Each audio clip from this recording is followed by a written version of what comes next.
Caros amigos telespectadores, graça e paz a todos vocês, em o nome de Deus o Pai e de seu Filho Jesus. Nós vamos hoje falar sobre a salvação.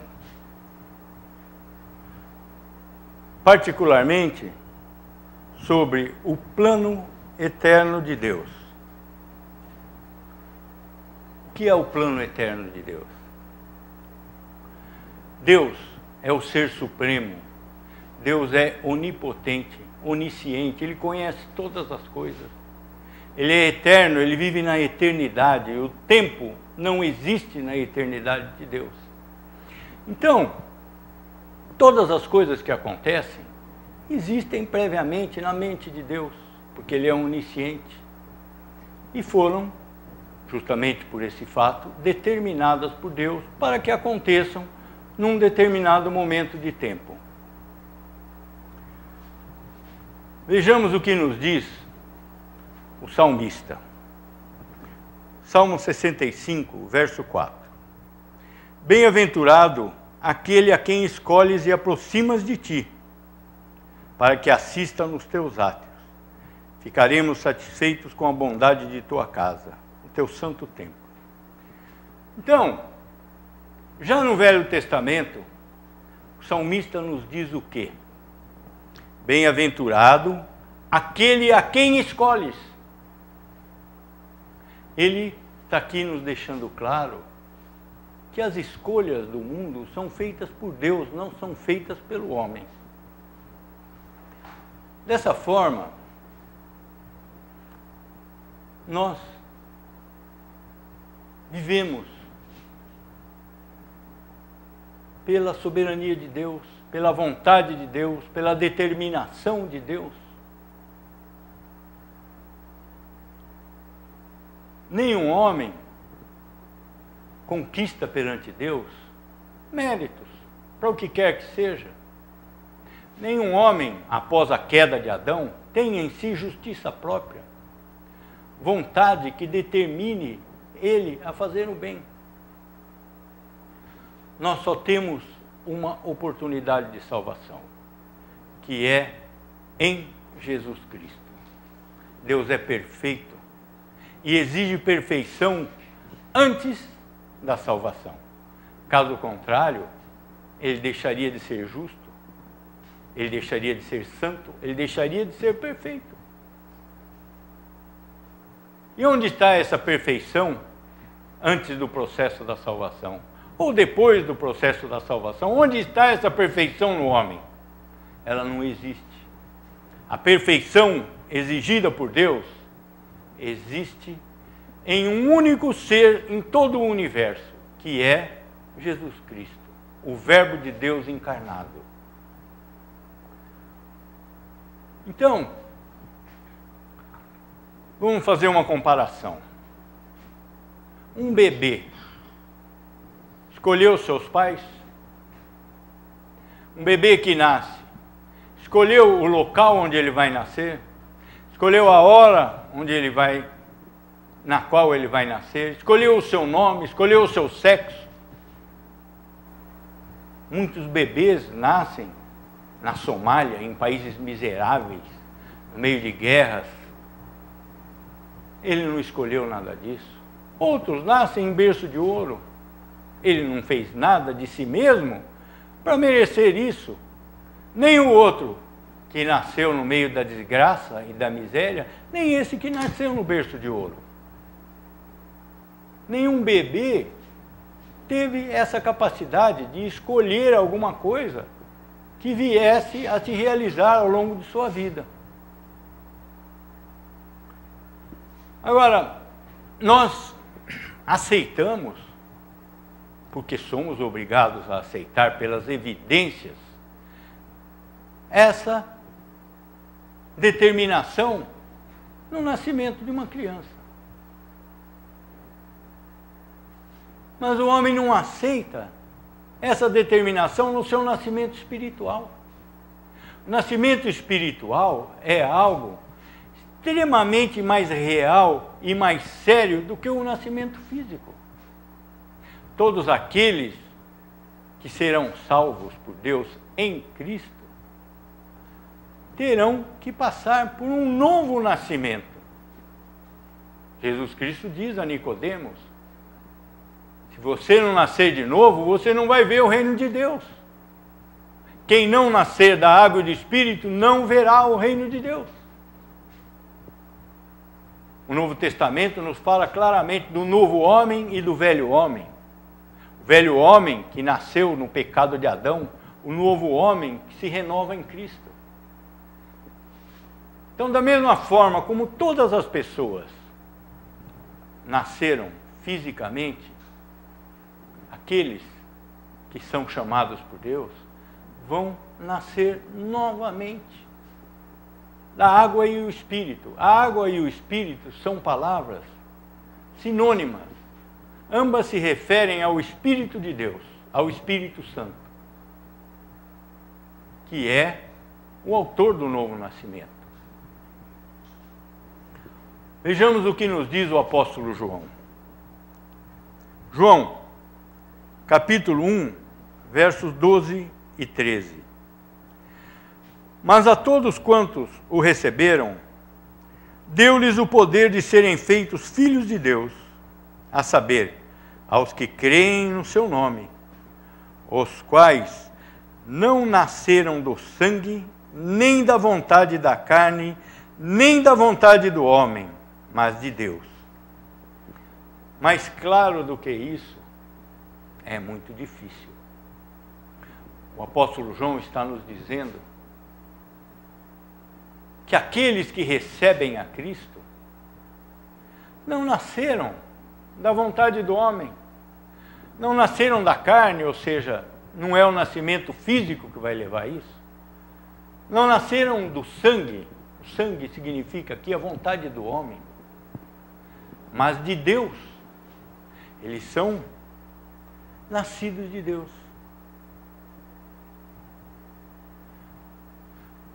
Como que se processa essa salvação? Nós vimos aqui que a salvação é eterna, que ela é um fato exclusivo da vontade de Deus, mas ela se processa nesse tempo em que nós vivemos, no tempo físico.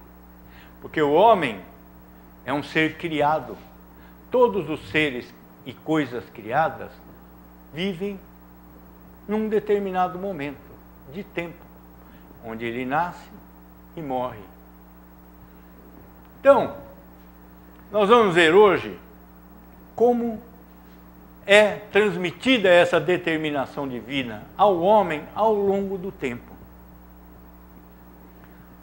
A primeira coisa que Deus faz é chamar o homem. Ninguém nasce salvo.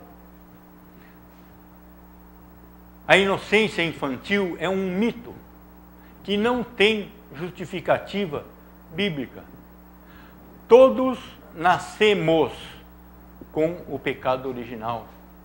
Todos nascemos com a nossa natureza corrompida. O salmista, Davi, nos diz no Salmo 51, em pecado eu nasci, em iniquidade eu fui concebido. Iniquidade eu nasci, em pecado eu fui concebido. Ou seja, o pecado faz parte da natureza do homem. Desde o dia do seu nascimento, até o dia em que ele é chamado por Deus. Quem é chamado por Deus? Aquele que é justo? Não existem homens justos. Não existe uma distinção entre as pessoas que são chamadas por Deus. Não existem pecadores condenados e santos salvos. Existem sim pecadores condenados e pecadores salvos, única e exclusivamente pela graça de Deus em Cristo. Como é esse chamado? Vamos ilustrar esse chamado com um caso bastante conhecido, que é o caso de Zaqueu, o publicano. Vejamos no Evangelho de Lucas,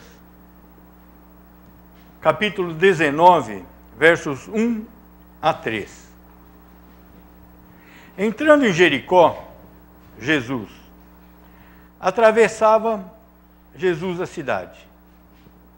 Eis que um homem chamado Zaqueu, maioral dos publicanos e rico, procurava ver quem era Jesus, mas não podia por causa da multidão, por ser ele de pequena estatura. Jesus ia para Jerusalém. Ele disse aos discípulos que tinha que passar por Jericó. Os apóstolos estranharam isso, porque Jericó era para os judeus uma cidade maldita. Eles evitavam a todo custo passar por Jericó, passar por Samaria. Jericó era uma cidade maldita. Quando Josué destruiu a Jericó, Deus diz a ele: maldito será quem reconstruir essa cidade. Jericó era, ao ver dos judeus, uma cidade maldita. E os publicanos? Quem eram os publicanos? Os publicanos eram pessoas de naturalidade judia que cobravam impostos para o Império Romano. Por essa própria definição, vocês já podem ver que eles eram odiados pelos judeus e desprezados pelos romanos. Então Zaqueu seria a última pessoa de Jerusalém que, na mentalidade dos religiosos judeus, seria chamado para o reino de Deus. Jamais algum fariseu, algum escriba, algum dos religiosos judeus imaginariam que Zaqueu pudesse ser uma pessoa que recebesse a salvação. Mas o plano dos homens não é o plano de Deus. Zaqueu tinha recebido um chamado. Movido por aquele chamado, ele queria ver Jesus. A multidão comprimia. Jesus se vestia de maneira normal. Jesus não era uma pessoa que fosse distinta da multidão com facilidade. Tanto que os fariseus, os sacerdotes, pagaram ajudas para que identificasse a Jesus. Então Zaqueu tinha sentido algo no seu coração, um chamado. Movido por esse chamado, Zaqueu, já velho, sobe numa árvore, junto com as crianças, junto com a molecada, e permanece ali com os garotos. Mas Jesus não é um homem comum. Jesus é o Verbo de Deus encarnado. Jesus é o homem Jesus e o perfeito Deus, que é o Verbo de Deus. Jesus tem na sua pessoa a qualidade da onisciência. Ele conhece todas as coisas. Jesus, durante seu tabernáculo aqui na terra, jamais abandonou as suas qualidades divinas, o que é impossível para Deus. A natureza divina de Jesus é imutável, como Deus é imutável. A pessoa de Jesus é o Verbo de Deus, é imutável. Então Jesus sabia que Zaqueu estava lá.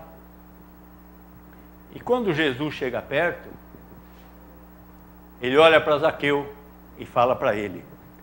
Lucas, capítulo 19, verso 5. Quando Jesus chegou àquele lugar, olhando para cima, disse-lhe: Zaqueu, desce depressa, pois me convém ficar hoje em sua casa. Estava caracterizado o chamado. O chamado, que havia sido espiritual, foi materializado. Jesus olha para cima e diz: Zaqueu, desce. E o que Zaqueu faz? Ele ficou pensando ele ficou meditando, ele pediu licença para ir conversar com a sua família, para conversar com os seus pares. Ele falou, espera um pouco. Qual que é a atitude do homem diante do chamado de Deus? Vejamos novamente no Evangelho de Lucas. Lucas, capítulo 19, verso 6. Ele desceu a toda pressa e o recebeu com alegria. Esse é o chamado. Jesus diz que aquele que põe a mão no arado e olha para trás, não é digno dele. Jesus disse àquele que pretendia ser o seu discípulo, e disse a ele, deixa-me primeiro sepultar o meu Pai. Jesus diz, deixai aos mortos os seus mortos. Você vem e segue-me. O chamado é eficaz. O chamado é imediato. Aquele que não atende o chamado, é porque ainda não havia sido chamado. Jesus salvou o Zaqueu, salvou o ladrão na cruz, para nos mostrar que o mérito da salvação é de Cristo, é de Jesus, não é do homem. Muitos de nós temos como Zaqueu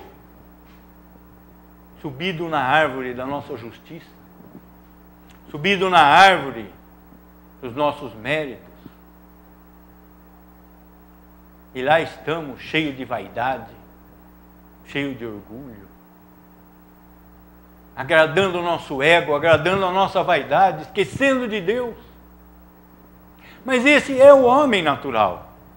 Essa é uma característica do homem natural. Seja ele religioso ou não. A religiosidade não salva ninguém. Aquele que se diz religioso e confia na sua justiça própria, acha que tem mérito para ser salvo, ainda não foi chamado por Deus.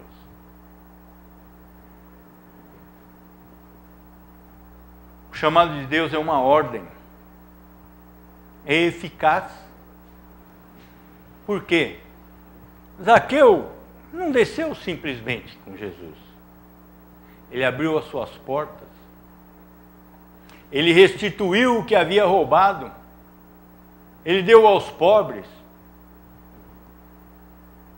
O chamado é eficaz. Nós estamos ali, em cima da árvore, a nossa justiça, cultivando o nosso mérito próprio. Mas quando Jesus chama, o que ele diz? Desce depressa. Zaqueu, desce depressa. O chamado é agora.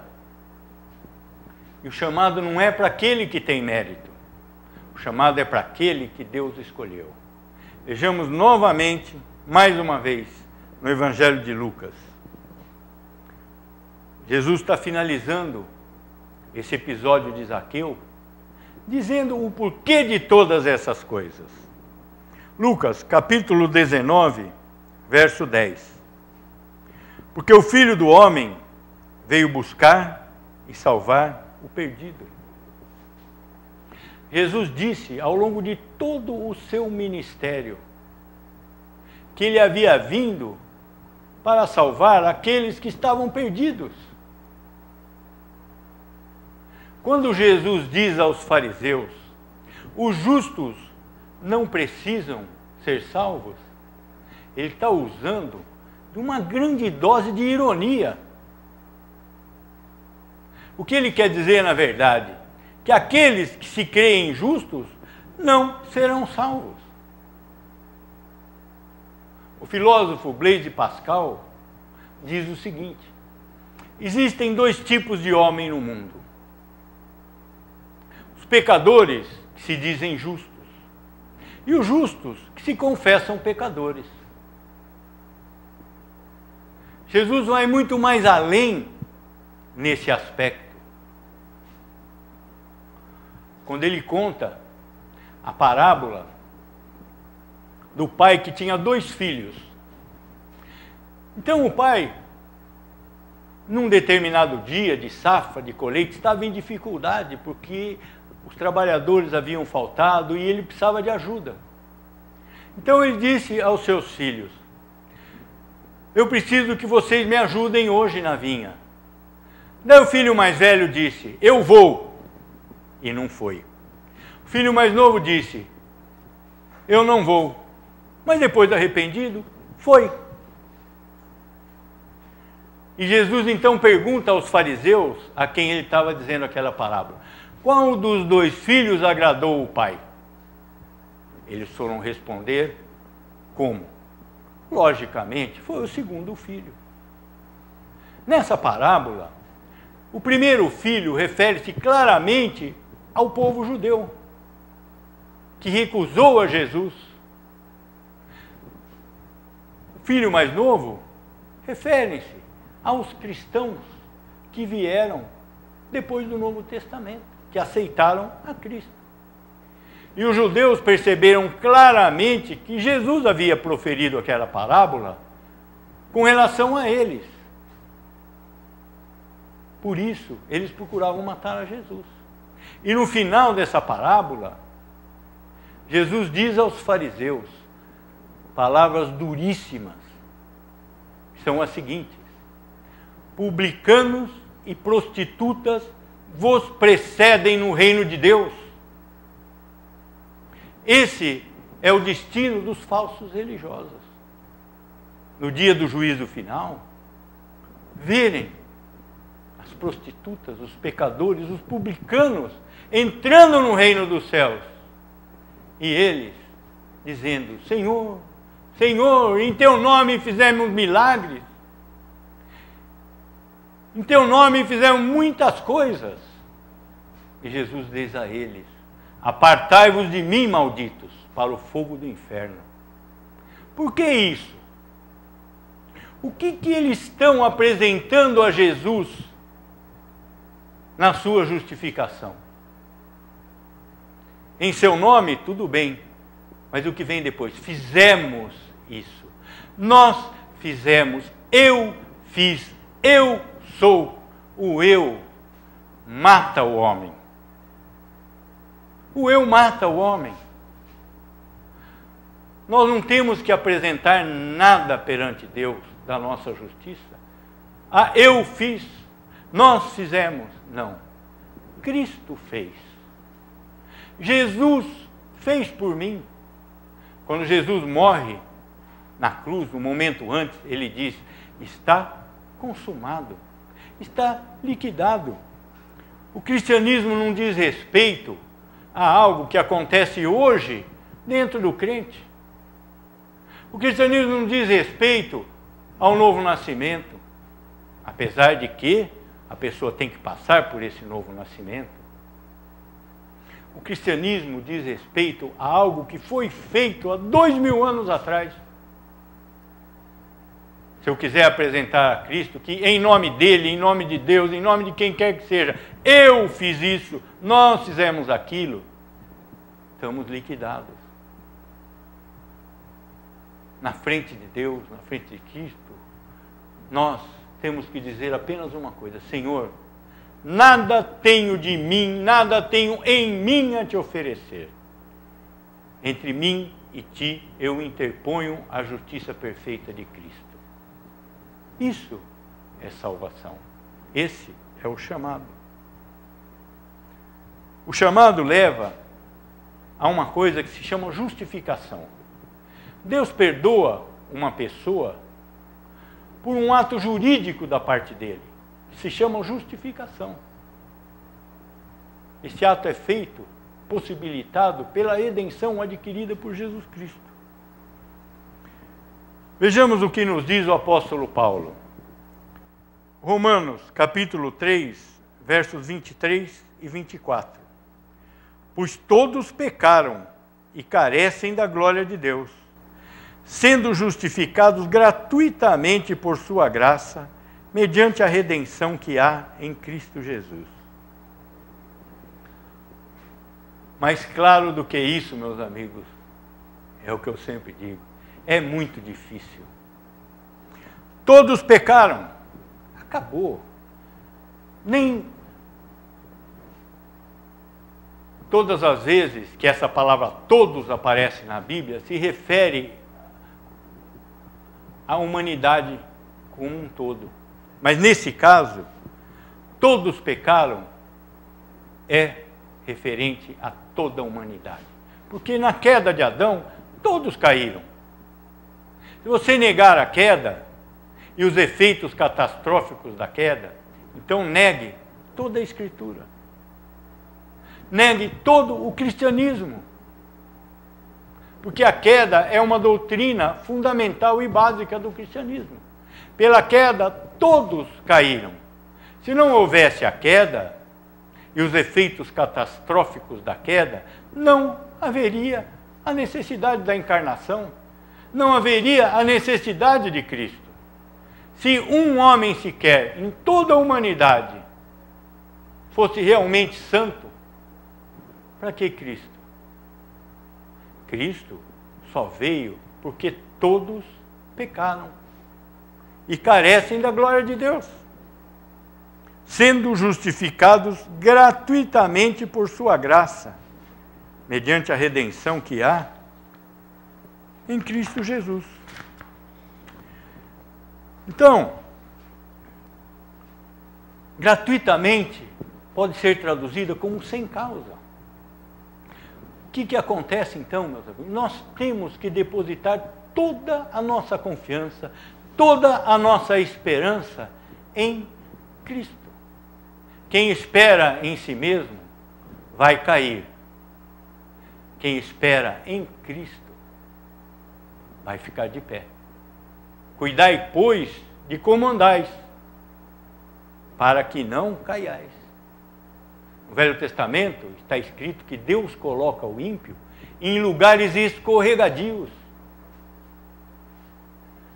Mas o Cristo é o caminho plano, o caminho estreito e tortuoso, mas o único caminho que conduz a Deus. Oremos. Pai eterno, Deus Todo-Poderoso, Criador dos céus e da terra, olhe hoje, Pai, para todos os seus filhos que nos ouvem e chame-nos a todos para a tua comunhão, colocando em nós o teu Santo Espírito e mudando os nossos corações para que nos tornemos para Cristo, sempre em conformidade com o teu Filho amado. Eu te peço, Pai, ouça a nossa oração e ajuda-nos. Em nome de Jesus. Amém.